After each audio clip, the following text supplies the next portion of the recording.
of evangelization and education. Follow us on YouTube, Facebook, and our website, justcom.ph. To give a face to the faceless and a voice to the voiceless, that we may recognize Christ in them and hear His story in theirs.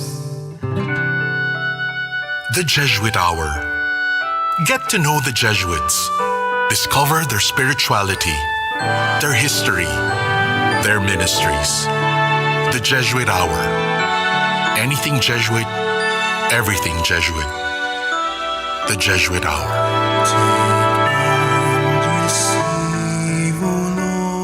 Tara na't simulan ang inyong umaga sa mga magagandang refleksyon tungkol sa ating buhay at pananampalataya.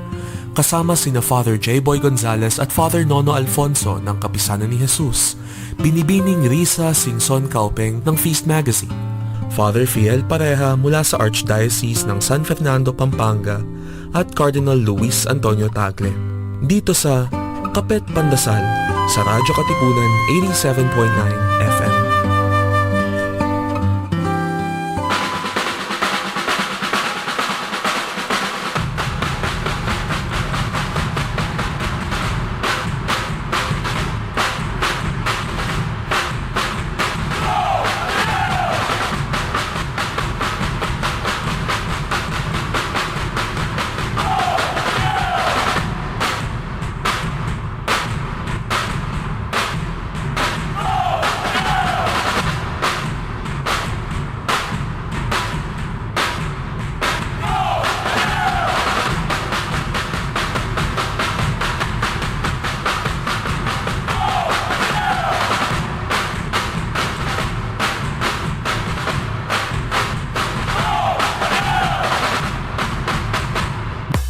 Are you feeling sore? We can make that better. Tune in to the Ateneo Senior High School's first radio program, SOAR, the Seniors On Air Radio. Don't change that channel yet, because SOAR is ready to put the you in you. SOAR, Seniors On Air, here on Radyo Katipunan 87.9 FM. Friends, Romans, countrymen, lend me your ear. Do you long for a good spiritual read? Or for literature that not only feeds the mind, but nourishes the soul as well? Do you want to be inspired, feel positive and hopeful about life? Then read The Windhover, the official magazine of the Jesuits in the Philippines. Written by Jesuits and their lay partners, The Windhover features real stories about the Jesuits and their various ministries. Be inspired. Be blessed. Subscribe to The Windhover. For inquiries, call the Philippine Jesuit Aid Association at telephone numbers 426-6001, locals 4890 or 4892. Once again, Philippine Jesuit Aid Association, telephone numbers 426-6001, locals 4890 or 4892. Radyo, radyo, radyo, radyo, radyo, radyo, radyo, Katipunan. Radyo, radyo, radyo, Katipunan. Radyo, radyo, radyo, Katipunan.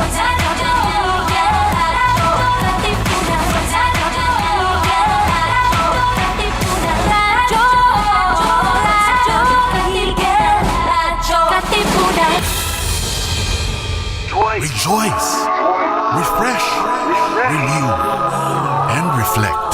Join us for an hour of music that uplifts the soul. Listen to your favorite Jesuit music ministry artists. This is JMM Radio. Get your day's dose of inspirational music. Tune in to JMM Radio every Wednesday, only here on Radyo Katipunan 87.9 FM.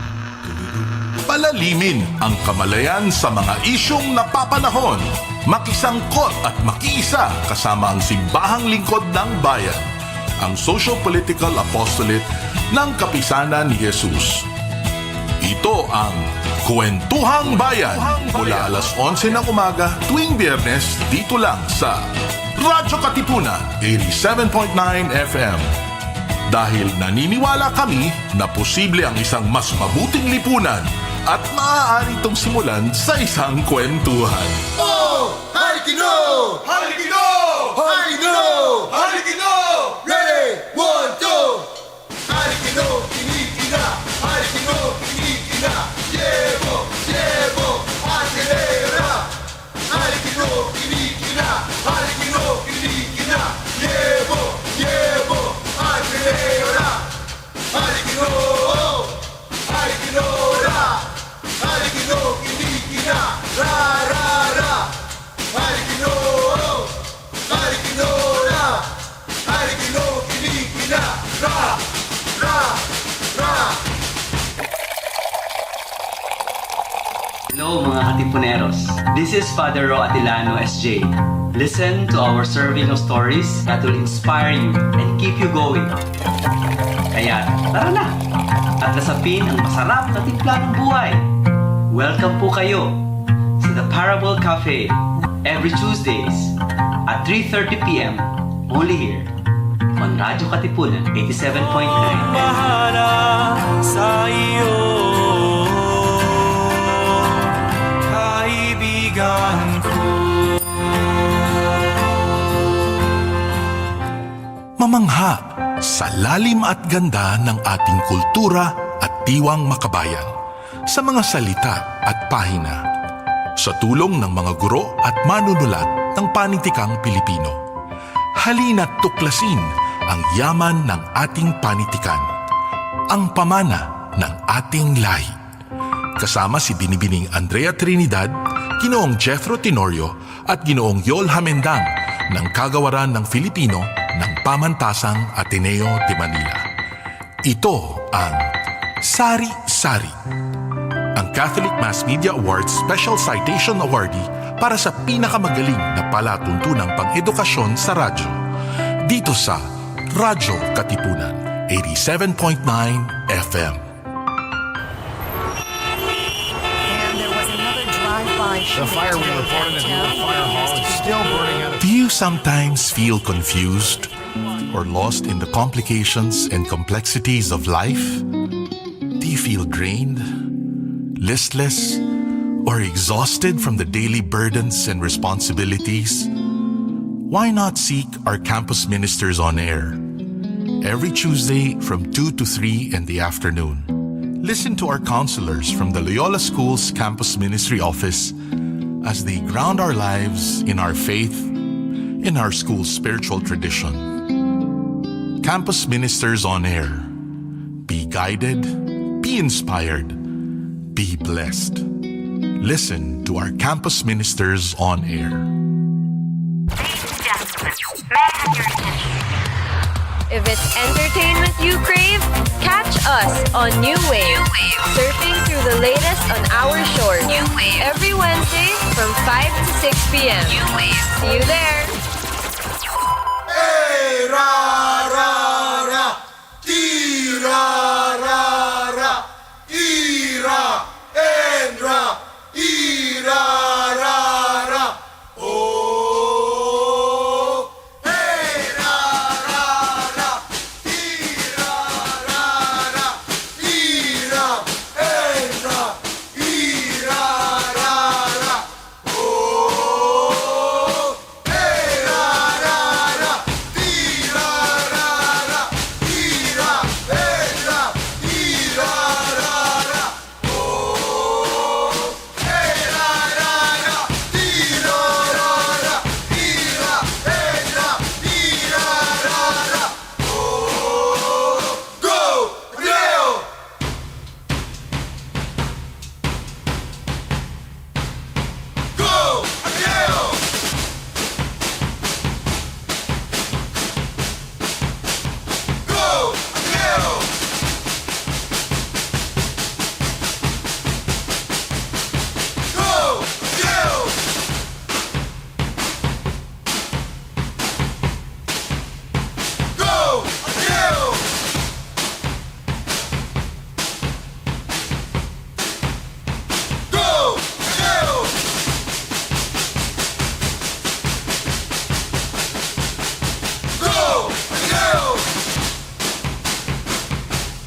Susunod na ang Baka Naman Pwede sa Radyo Katipunan 87.9 FM. Radyo Katipunan. Radyo, radyo, radyo, radyo, radyo, radyo, radyo, Katipunan. Radyo Katipunan. Radyo Katipunan. Radyo,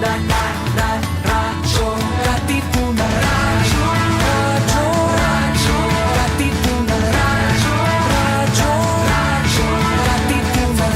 Sa Vlog Blue Eagle kami di mapipigil sa pagbabalitang tumpak at tama. Buhay at tenista sa loob sa labas ng eskwela, ating ibibida lahat ng kwela. Radyo, radyo, radyo, Katipunan. Radyo, radyo, radyo, Katipunan. Radyo, Katipunan.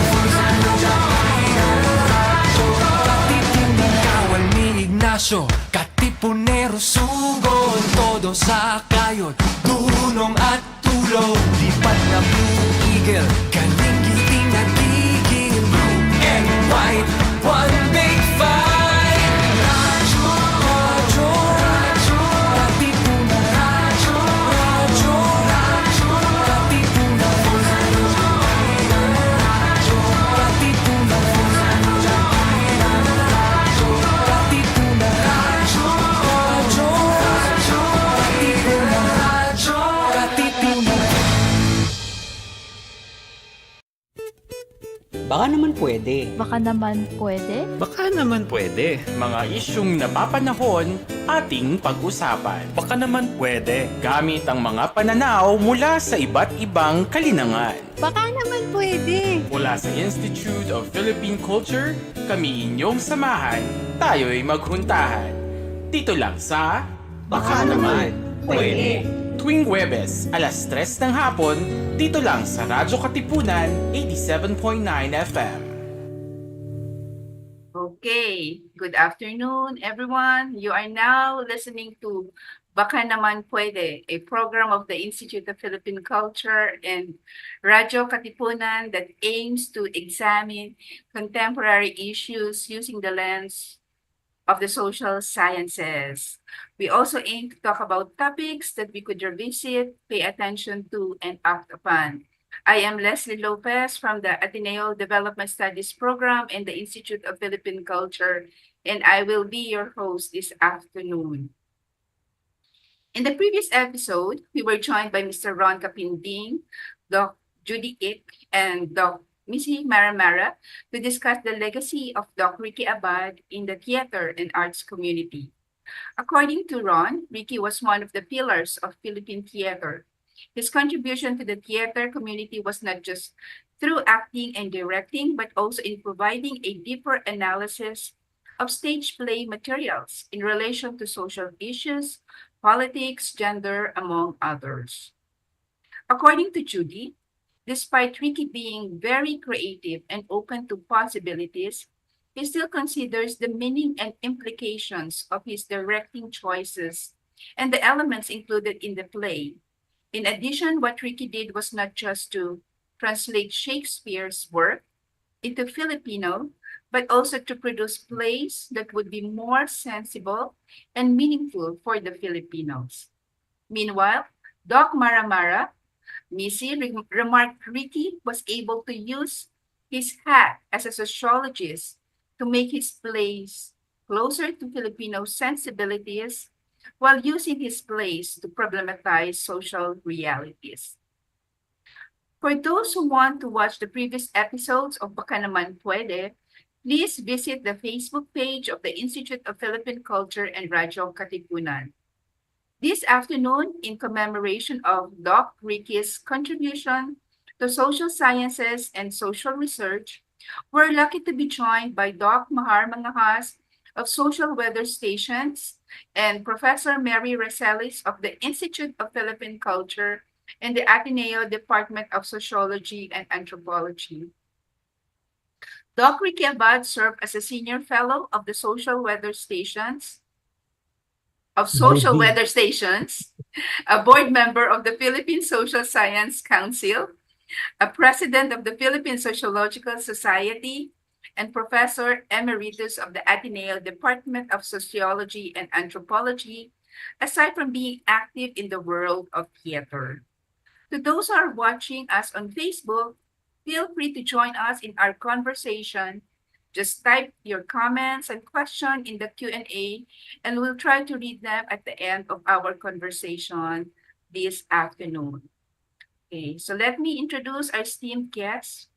Doc Mangahas is a Filipino economist who has done research on rice economics, land reform, poverty, hunger, income inequality, quality of life, governance, and public opinion. Doc Mangahas taught at the University of the Philippines, researching the rank of professor of the rank of professor of economics. He was a UNICEF social indicators consultant in Malaysia and Indonesia, vice president for research at the Development Academy of the Philippines, editor of the Philippine Economic Journal, president of the Philippine Economic Society, president of the Marketing Opinion Research Society of the Philippines, co-founder of the Philippine Agrarian Reform Foundation, and co-founder of the Foundation for Economic Freedom.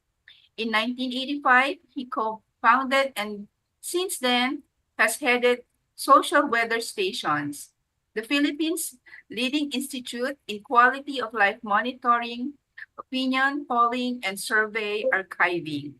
SWS received the 2019 award for the betterment of the human conditions from the International Society for Quality of Life Studies.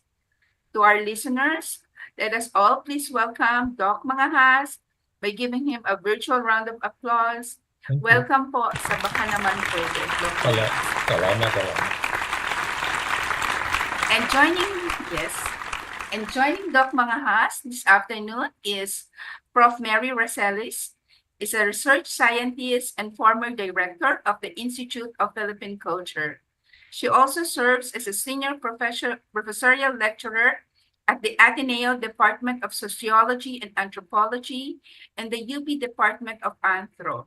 She has published extensively in the areas of poverty and well-being, urbanization, community organizing and people's empowerment, civil society, gender, children and youth, and education. Over the years, her close interaction with community-based NGOs and people's organization and her service on several local and international NGO boards has given her the informal title of activist social scientist. In 1975, the De La Salle University awarded her a doctorate in the social sciences honoris causa, while in 2003, the Ateneo de Manila University conferred on her a doctorate in humanities honoris causa. In 2004, the Consuelo Foundation gave her the Distinguished Humanitarian Service Award. To our listeners and viewers, let us all welcome Professor Mary Racelis. Mary, welcome to Baka Naman Pwede. Thank you. Glad to be here. With Mangahas especially, and you. Again, I would like to thank our guests for accepting our invitation this afternoon. As mentioned earlier in the episode, it's part of the Ateneo community's commemoration of Ricky Abad's legacy in research in social sciences. Before we begin, maybe you could share with us, Ma'am Mary and Prof. Mangahas, the things that made you busy in the previous days. What keeps you busy these days, Ma'am Mary? Oh, me.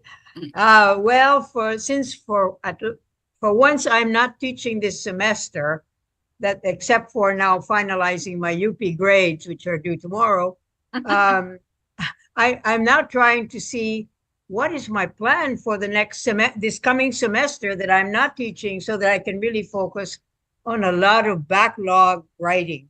That's kind of my planning this semester, to do something I cannot do much when I'm teaching. That's it.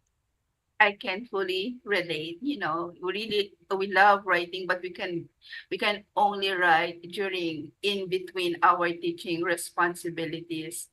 So we really have to put in the time so we can get to really publish, okay, and share our insights as, yes, student of social science.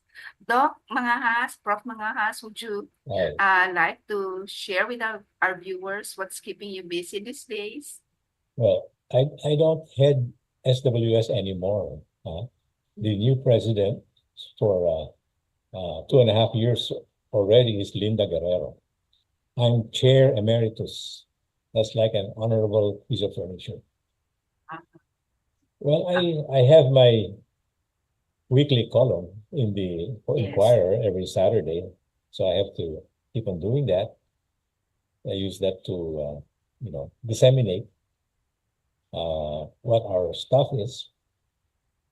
But I also want to move into disseminating to not just like that. The newspapers, that reaches only a very thin slice of people. I want to be able to put our stuff in elementary and high school textbooks so that the general public will know more about more about the country. We have so much data that's been coming out that we've discovered over the past years, and I can see that it's not known in general. No? So I hope to find collaborators who will be able to bring this. I hope, for example, I can interest people like Ambeth Ocampo, who is an SWS fellow, Xiao Chua, who is also an SWS fellow, JC Punongbay, an economist who also writes. They can probably get our stuff more into the hands of other people so that it will be easier to understand. The newspapers only reach a very thin slice of Filipinos. So we have to do better than that. A very small, I would say, Yes. percentage. Yes. Yeah. Because we also ask in our surveys if people read the newspaper and what newspapers they read and all of that, so we can see. Oh my gosh, they are. It's very, very few, very, very few. Or maybe It's an online world, right? Online. or maybe a radio show like this one. Even because online, I would say even online, even online, nasa itaas-taas lang. mahirap. Yeah, sometimes it's a challenge, really, reaching the grassroots. Maybe a radio program like this one, because if you go to the countryside, people are really, really still dependent on radio, much more than the internet, because they don't have electricity to begin with. Yes, radio. Yeah. And now, okay, let's talk about Ricky as a social scientist, okay? Can you share with us, the both of you, how did you get to know Ricky Abad? What was your experience like with Ricky Abad as a social scientist, as a professor of sociology? Can you, talk about, snippets of this relationship? Did he influence you in your growth also as a professor or professional social scientist? Okay. And as a person. So our viewers and listeners are very interested to hear that side of Ricky that many of us, even his former students, may not be aware of. Mary, you know him longer. All right. Well, maybe since I met him when he was just, I guess, an undergrad, but, I'm not actually sure I taught him because that was just the beginning of my undergraduate teaching. I was doing more graduate teaching, but he was there. And I know that he was a devotee of, our sociologist. Oh my goodness, whose name I not remember. Our sociologist. But anyway, while I was in IPC, mainly, with Father Lynch and Willie Arce, Dr. Willie Arce subsequently.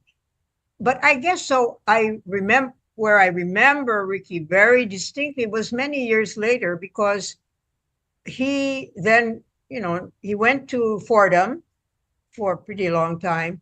And around 1979, I shifted to New York because I became, UNICEF offered me position in New York. And because I was living there, and Lisette was his wife, or he was her husband, let's do it more feminist way, was now studying a master's degree at the new school. So I sort of knew her that way. But then Ricky came to New York. And so he was going to be there, I think, a month or more. And I said, why don't you, of course, I knew him, from the early Ateneo days, we sort of connected, but not so specifically. But I said, if you and Lucette, whom I knew, were going to be in New York, why don't you stay with me? Because for them to spend time in New York in a hotel was just out of the question. So they did. And that's where I got to know them as people, as a couple. Although one thing I learned then was that if you want them both to come to a party, you don't definitely, as they do in the United States, they did then, you don't say Mr. and Mrs. Ricardo Abad. Otherwise, Lisette is not going. You have to say Ricardo Abad and Elizabeth Eviota, because that was the beginning of the gender issues. And she was very much in the forefront. And of course, being at the new school in New York City, even more. But later, she shifted to New Jersey. Rutgers. Yeah, Rutgers. And yeah, so when he came to visit her, he had a grand time. I know every day it was, where's he going to go in New York? I mean, his performance or his humanities side was very strong, as many shows that he could attend as possible, museums and so on. So I think that was one of probably, I guess, the happiest moments of his life, in that he could do what he wanted so long as he could afford it, because he would always come back to Queens, where I was living, and we would have a nice time. He knew all my kids. So when they heard about him, they were also sad, because they remembered when he stayed with us in New York. And then the rest is, we will continue with the rest. But that was my first very close connection with Ricky and Lisette. Thank you, Ma'am Mary. How about you, Prof. Mangahas? Well, actually I started interacting with Ricky a lot on account of SWS's joining the International Social Survey Program. ISSP, that's the International Social Survey Program. That's a membership organization of right now 30 to 40 institutes around the world, one per country. And ISSP is really a great network. Everybody has to do the same survey in a particular year. And then the topic will change from year to year, like that. So you learn so much about a topic and about surveys on that topic. Now, it so happened that at the very beginning, 1990, my first meeting of ISSP, it was the time to discuss the ISSP survey of religion.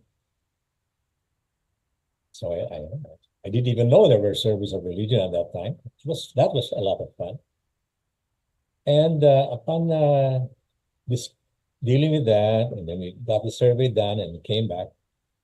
And then I learned that Ricky Abad is a sociologist of religion too, and has got into that. And so the next time around, you see, the ISSP surveys are done periodically. They're not one-time affairs. And what I participated in was the first round.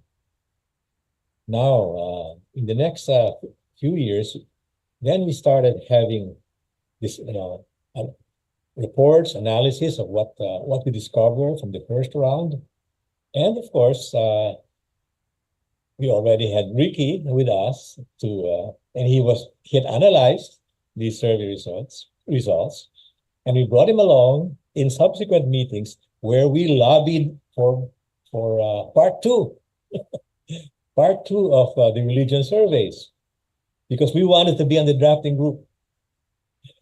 And after people heard how Ricky had analyzed the first round, it became very clear that he knows what he's talking about, and that he would be perfect, to join the second round. So we got to be on the second round, and had been there ever since. The main body there was Ireland under Father Andrew Greeley, United States, England. Well, not called England. They call it Great Britain, and others. Yeah, Great Britain, because they exclude Northern Ireland. That's peculiar. So anyway, it was very nice to have Ricky along with our team. I mean, I'm an economist, so I don't know exactly what those survey questions should be about, how you get to do this, how you get to do that. So we had him as you might say, our important team member. You have to do that for whatever the topic is to discuss.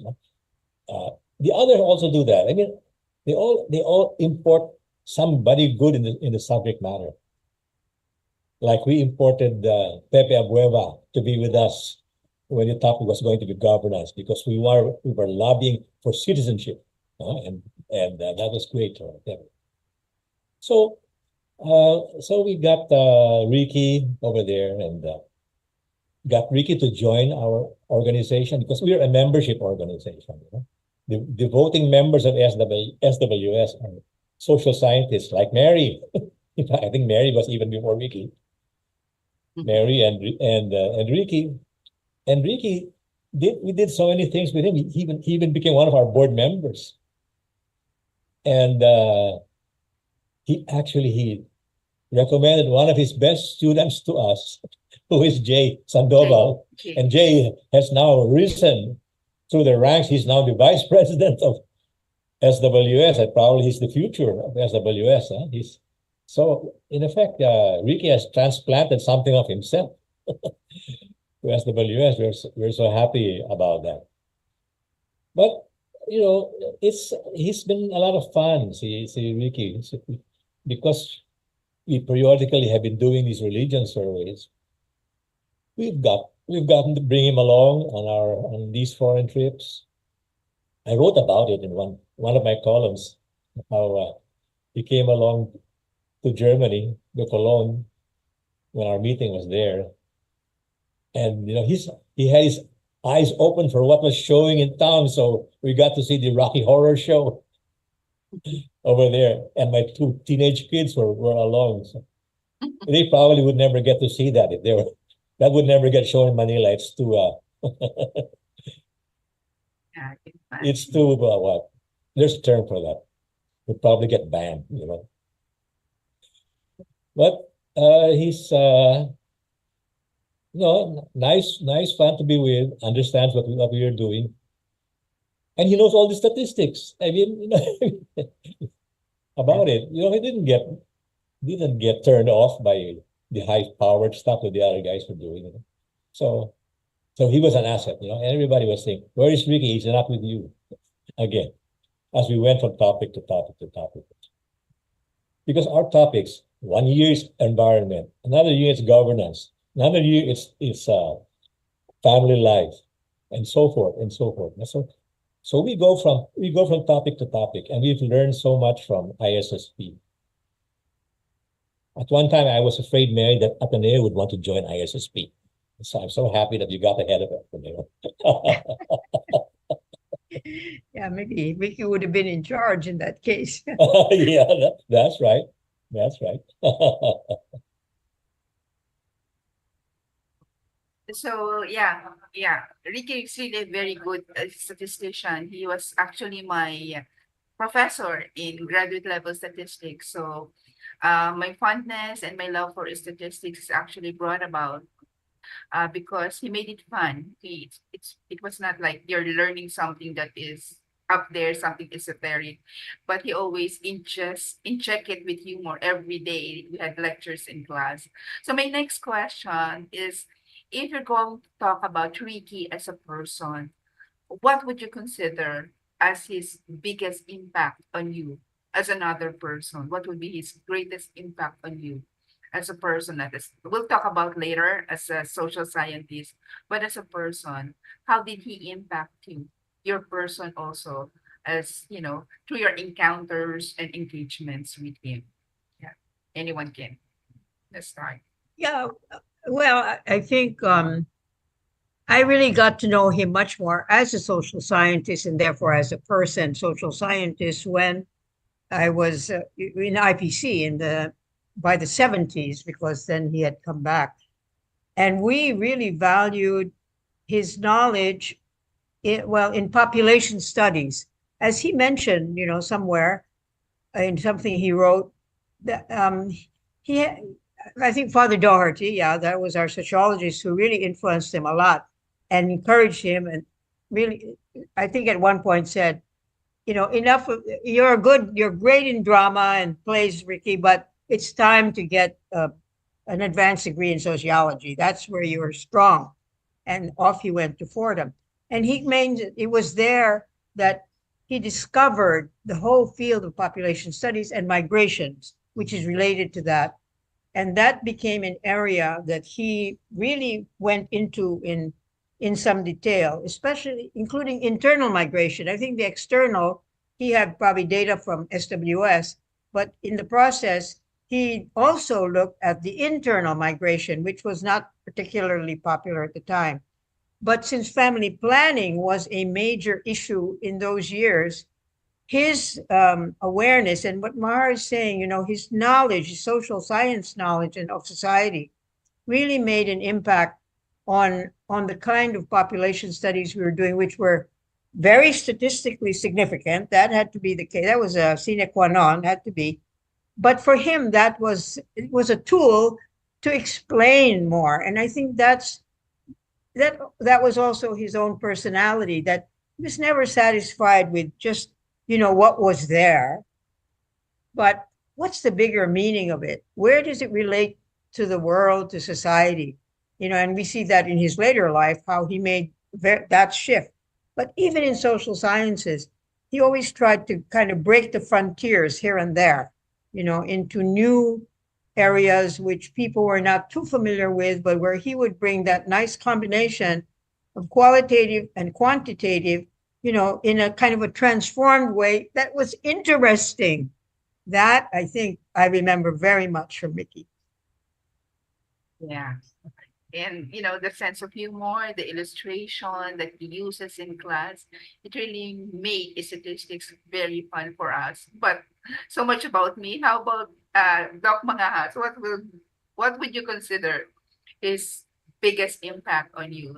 When you had those trips abroad, when you had your conversations about everything under the sun. So what would be it? It's just everything in general. He's not a one-track guy. We had so much fun in China. One year, and I think it was maybe 2000, the year 2000, there was a delegation of the Philippine Social Science Council. Both of us were with the council. I was in economics, he was in sociology. And we got invited by the Chinese Academy of Social Sciences. Big trip. Went to several cities in China. And I think Ricky and I were the two youngest. Well, he was definitely the youngest because I'm older than he. So in 2000, I would have been 56. I'm not even counting so much anymore. And we went farther than the others went because they were older than us. We climbed up the Great Wall of China. He wanted to go up there and he wanted to get pictures up there. And it's windy up there. You have to be careful not to fall down. And so he, would act. He would, pose here and pose there. What do you think of that? It was great taking pictures. of hearing all that. And meeting with the others, no? We were remarking about what happened to the academics of the Chinese academics during the what do you call they call it? Cultural Revolution, right? Yeah, cultural. They had been exiled to the countryside. They had been taken away from the universities and forced to live on farms. Yeah. Away from their families, huh? This is like internal exile. They couldn't go home, no? Except maybe once in a while. It was considered bad to be working as a social scientist, especially sociology. Mary, the most dangerous. There was a whole generation of in the department that was empty. Of a certain age group, no sociologists. Too dangerous. But when we got there, it was the newfound freedom. They could speak English again because the academics there, of course, that's their language of academia, English language, and they were happy to be practicing it once more, and with us. So that was very good, and Ricky was, of course, the least shy of all of us, and because we had some pretty old PSSC people over there, because these are the top bunch here. I was not yet good like I am now, but some of them were. So Ricky and I were the ones most likely to be helping them with their bags at that time.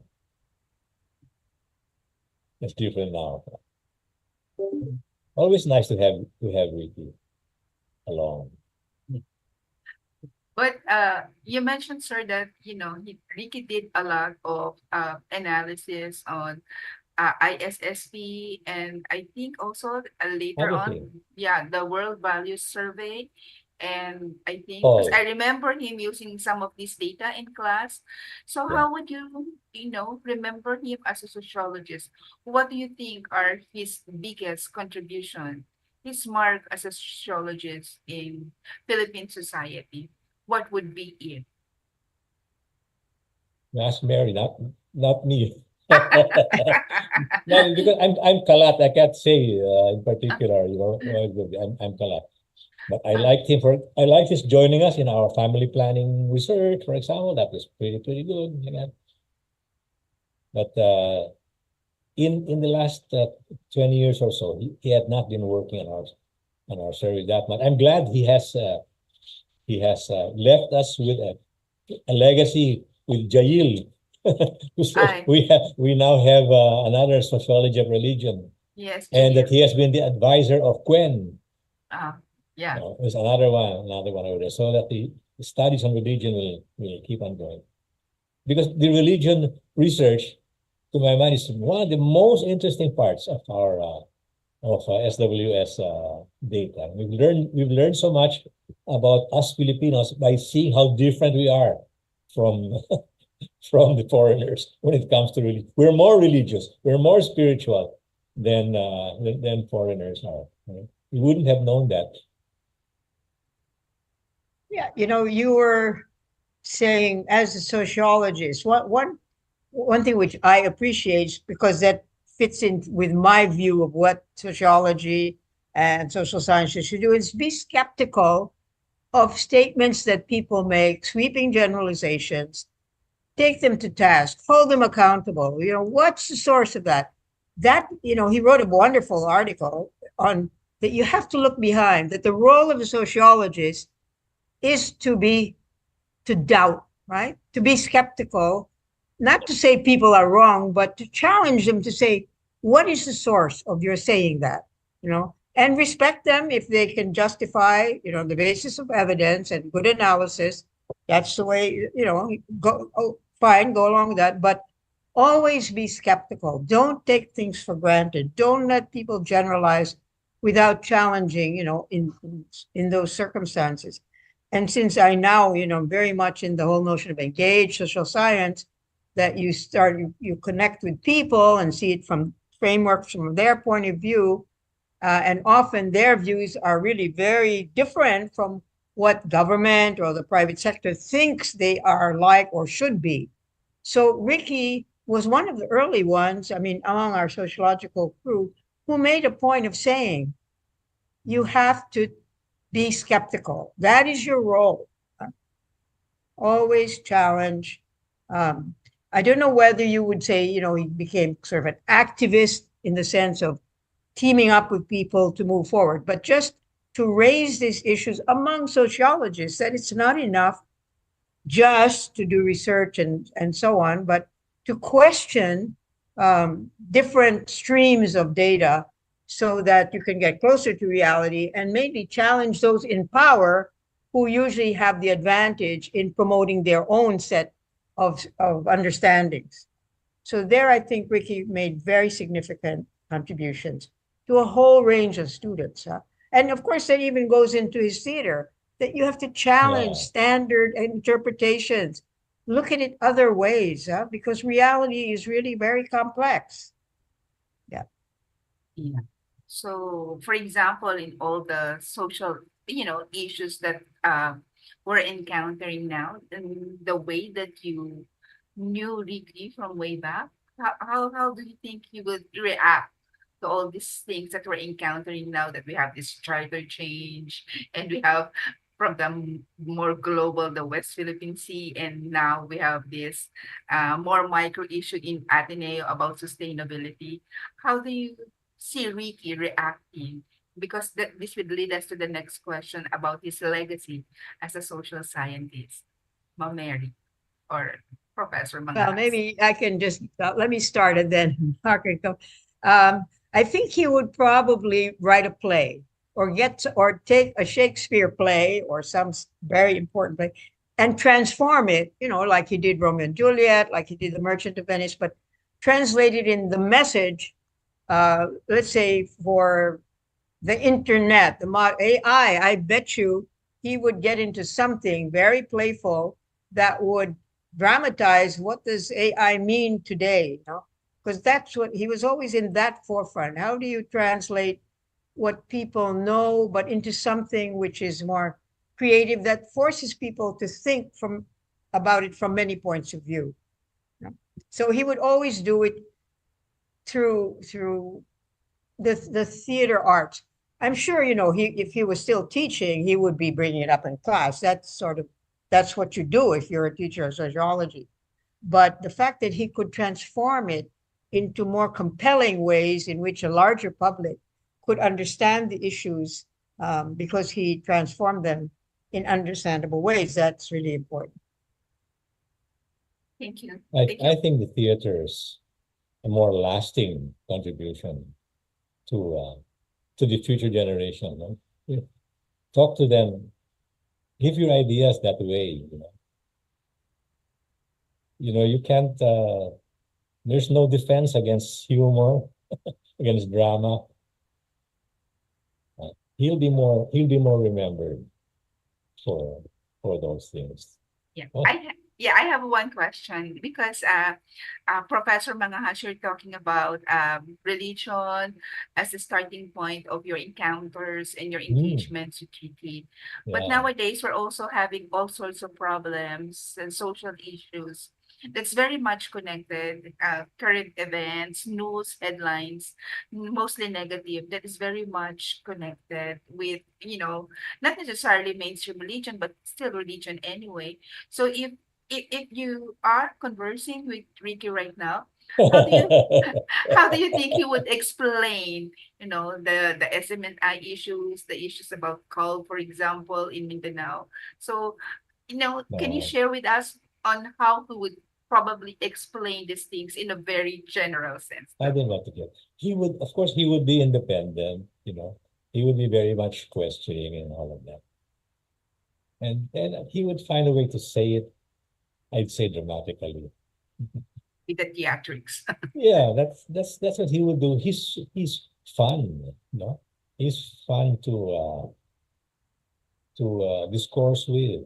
See, So that You know, that's one not one social science. That's drama. That's theater. yeah, you know, I was very impressed when I began to look into his background, his connection with the prison group, that group that worked with young Wow. people mainly in prison and giving them Wow. another outlook on life. You know, hey, you know, and that's really going out of Yeah. your way, yeah, Yeah, to that's very particular group. I didn't know And about yet, that too.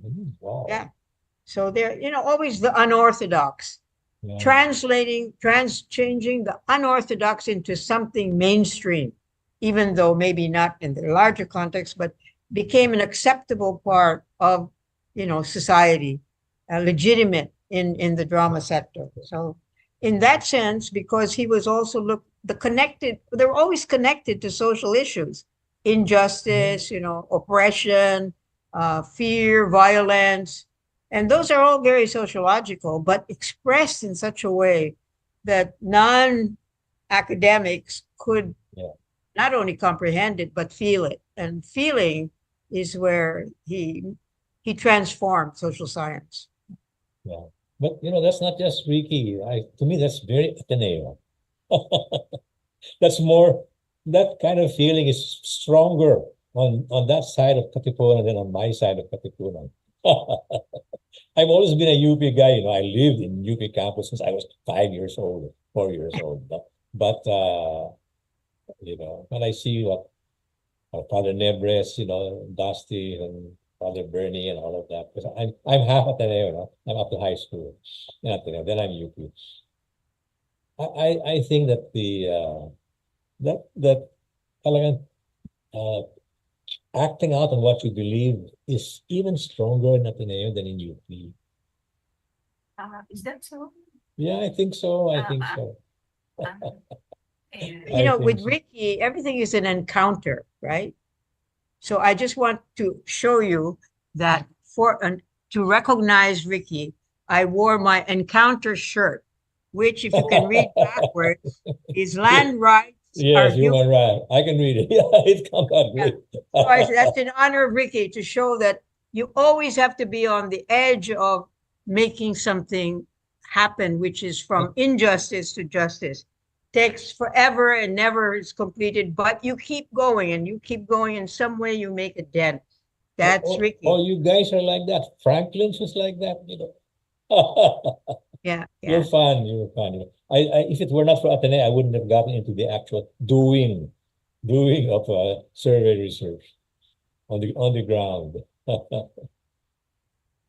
Yeah, of course, there's always going to be just one Ricky Abad, you know, like actually I remember in my class when I was discussing social institution and I wanted the students to appreciate, you know, the complexity of what we mean by social institution that can actually be a person who has so much impact on the community.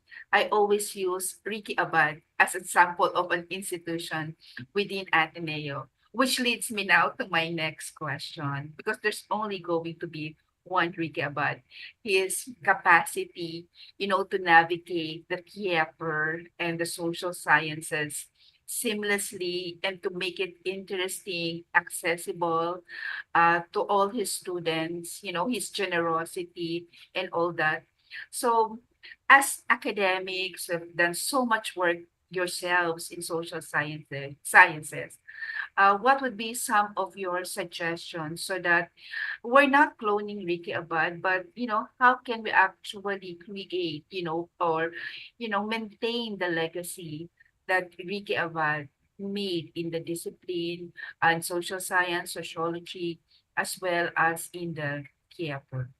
So some of your insights on how we can proceed in the coming year so that the legacy of Ricky will always be with us, and at the same time to keep the interest and also to push the younger social scientists, you know, to emulate and also maybe to a certain degree even exceed what Ricky was able to accomplish.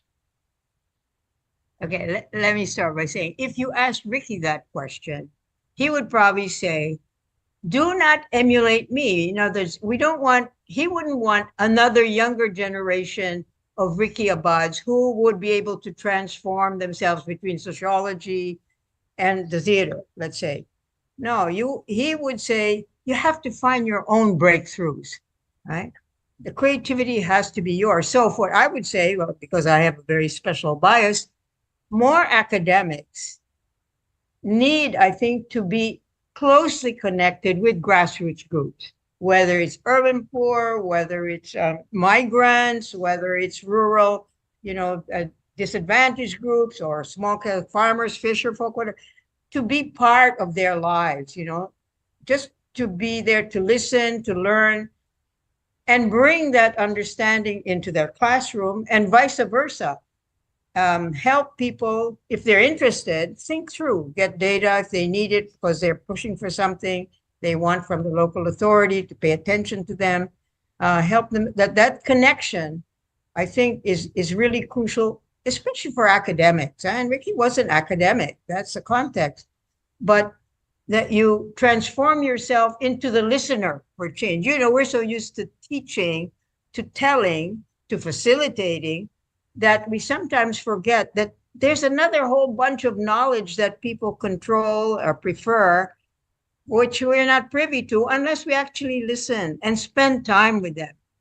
Be there to the, so you mix your time, but that you gain people's trust, and you can never be, a part of their community, but you can always, if they feel like you're a friend, trustworthy, then you can speak about them and they're very happy. But if you're not one of those, you're just a researcher doing your thing, what you're interested in, and then you try and represent them, whether in some way, that doesn't work. Especially if they're organized, they will inform you that you are not representing them, right? They must represent themselves. But so that, I think, is one way that would carry out Ricky's focus on connect with people that you're not comfortable with or that you don't really know, and think about how their realities can come forth through their own expression, and of course you as a support group for them, or technically support. Yeah, that's what I would say. What about you? There's more than one Ricky Abad, and I'm sorry, but the name of this person doesn't come to mind right now. But there's an economist, was an economist, he's gone now, who wrote a beautiful plays about OFWs, essentially. I forget his last boy. He was even my student. He was a brilliant student in economics. And in his training, in his graduate training abroad, Jerry Sikat found a way for him not only to take economics, but to take theater, so that he could do plays that would encounter these things, And those plays are going to last forever, in terms of telling you the hirap, and all of the emotions and everything about overseas work. Even though this person, boy, that was his nickname, was a brilliant economist. He worked for the Philippine National Bank and for NEDA. He did all of that. He did all of that junk, all of that financial stuff, statistics and stuff like that. But his greatest love was really having these plays. They were staged. They were staged at CCP and everything. I just, it's really my old age that I can't pick out the name right now. But people like that, who will take their background and then write, literature, whatever, stories, films, theater, like that. That lasts much longer, you see, and more fun. And there's no defense against the ideas when you're laughing or when you're crying when you hear them. There's no defense against those very, very deep ideas. So not just one person like that. There are more. We should encourage all of them. I just real when you're talking, I realize in a way, our students now, well, at least for the last 10 years or so, who are so good at developing posters, online, uh, uh, PowerPoint presentations, which are so lively and so on, videos. I think that's the broader view of what Ricky would have promoted, right? I mean, he was really theater and tablado on the stage mostly, Yeah. but I think he Maybe would TikTok. very much support the creativity that I find, when my students present data, because I always they have to write a standard term paper, field work, but I also say, all right, the final exam, for example, in my course this semester on the anthropology of human rights in people's everyday lives. So all the students did something on the ground with some other group. And the final exam for my grad students at UP was write an advocacy article for the Inquirer based on your data, but no footnotes, interesting language, not academic, or for the Inquirer or for online some online group, the journal, maybe whatever, right? Or for your Facebook group that's might interested in what you're doing. That is a whole area of creativity. I think he would then have gotten in. He would get into next because that's what the students know and are comfortable with and excited by, and that's where Ricky would I agree. shine. Yeah. Write a story, write poems, write songs. That's the way to transmit what you do. Mix it all up. Mix humanities and social science together. Yeah. Don't say you're mixing it. Just do it. Yeah. Okay, so as we listen to your sharing of your experiences with Ricky, we get to know, well, of course, I knew Ricky from way back. We get to know the more human side of Ricky, that there's never a dull moment with him. And as being a sociologist, he really espoused what he taught us, that you always question, don't be comfortable with status quo, always question what you observe, what you witness in your midst, and also the fun side, of course, of Ricky Abad. There's always going to be just one Ricky Abad. And the way I describe the way he taught us, the way he dealt with the student, it's a gift. And not everybody has that gift. But I would like to end our discussion today on Ricky Abad because for me, he really epitomized the notion that you can actually combine without, really having a boundary, and how you inject the insight of one discipline to another, and in the process of doing so, you actually enrichen the both discipline. And although this is not very social scientific, what I would like to share is that despite the busyness of Ricky Abad and so many commitments when he was my teacher, one thing that really struck me is not only the insights, the beauty of how he presented the statistics to us, but also his generosity as a person. He always had time, to talk with us, to ask us how we're doing and to actually make time, to appease all our anxieties and concerns. So before we end today, Ma'am Mary and Professor Mangahas, okay, let's do some play with words. Okay, if we're going to say baka naman pwede, okay, pertaining to the legacy of Dr. Abad, how would you complete the sentence? Baka naman pwede, dot, dot, dot, okay, in relation to the legacy of Dr. Abad or Ricky Abad as a social scientist, or maybe just, a person, okay, with so many gifts. Oh, you start for change, Mahar. Baka pwede magkaroon ng mga programa na halo-halo mga siyensya, halo-halo ang ang tugtog, halimbawa ang kanta, lahat na yon ipaghalo na lang para ang pag-aaral ay masarap, very meaningful. You can remember it, and you can repeat it to other people. I mean, you cannot repeat a paper over and over again, but you can sing a song several times because if it's a nice song, you can enjoy it again. You can enjoy attending the same play, more than once. Because you find more meanings the next time. So maybe in fact there can be in a university you can take a course more than once because the second time it will be different. Or you can something like that. Thank And you. mix them up. Thank you, Pro. Okay, Ma'am Mary? Oh, sige, baka naman pwede. I guess I would look at that each younger generation that comes through and, in the next whatever decades, be able to see their world in new ways, question where standard formulas really need to be overhauled, and take the action needed to enable that to happen, especially in support of those groups who are the most affected by it, which are usually the poor and all of those that we know.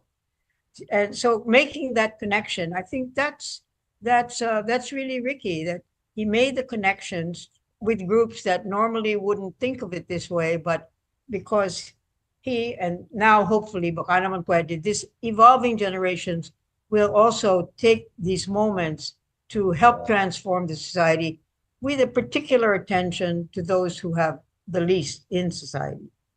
That's Thank you very much. Actually, your insights, Professor Mangahas and Ma'am Mary, kind of connect, kind of dovetail, the call to action. And with that, I would like to end our session today. But before doing that, I would like to say thank you very much for your generosity in sharing your time and insights with us, IPs, and of course, all our listeners. And we hope that this is not going to be the last, and maybe we can really, push forward, the radio and the connecting with the grassroots. Professor Mangahas, Mahar, okay? So maraming salamat po. And with that, okay, we end our program today. Thank you. Thank you also, Leslie, for giving us the chance. Salamat, Leslie. Yes, good afternoon, everyone. Bye-bye. Thank you. Bye, Mary. Bye. Happy birthday.